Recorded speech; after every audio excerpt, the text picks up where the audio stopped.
এই ভিডিওটো আছিলে শিৱৰাত্ৰিৰ দিনাই পিছে মই ইমানেই বেছি এলেহুৱা হৈছো ভিডিও এডিট কৰিবই নোৱাৰা হৈছো কিয় নাজানো ভিডিওবোৰ দিবলৈ আজিকালি এলাহ লগা হৈছে বাৰু যি কি নহওক নমস্কাৰ মই মৌচুমী আশা কৰো সকলো ভালেই আছে মোৰ নতুন এটা মিনি ব্লগলৈ সকলোকে জনাইছো পুনৰবাৰ স্বাগতম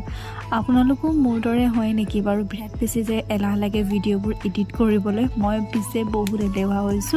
সেইকাৰণে এইটো ভিডিও গৈ একদম আজি ইয়াৰ পাইছেহি মানে কিমান দিনৰ ভিডিও শিৱৰাত্ৰিটো যোৱা বহু দিনেই হ'ল আৰু এফালে মানুহজন মই সকলো ওলাই লৈছো ধুনীয়াকৈ মন্দিৰলৈ যাবলৈ বৌ ভতিজা ওচৰৰ বৈজনীও ওলাইছে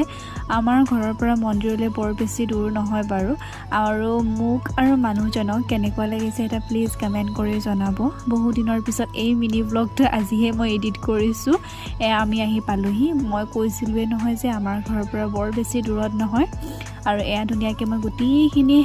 চাকি দিবলৈ ৰেডি কৰি লৈছো শৰাইখন আমাৰ ঘৰৰ পৰা আজি দিয়া হৈছিলে শিৱৰাত্ৰি বুলি গতিকে শৰাইভাগ মানুহজনে একদম মেইন মন্দিৰত দি থৈ আহিছে আৰু আমি ইয়াতে চাকি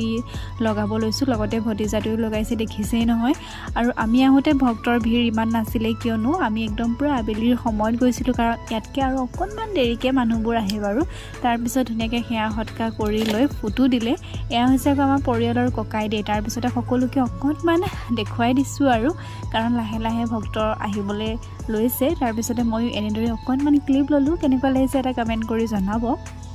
তাৰ পিছতে প্ৰসাদ দিলে প্ৰসাদ খালো আজিৰ মিনি ব্লগটো ইমানখিনিয়ে আজিলৈ এৰিছো পিছত আকৌ লগ পোৱা হাৰে আজিলৈ বাই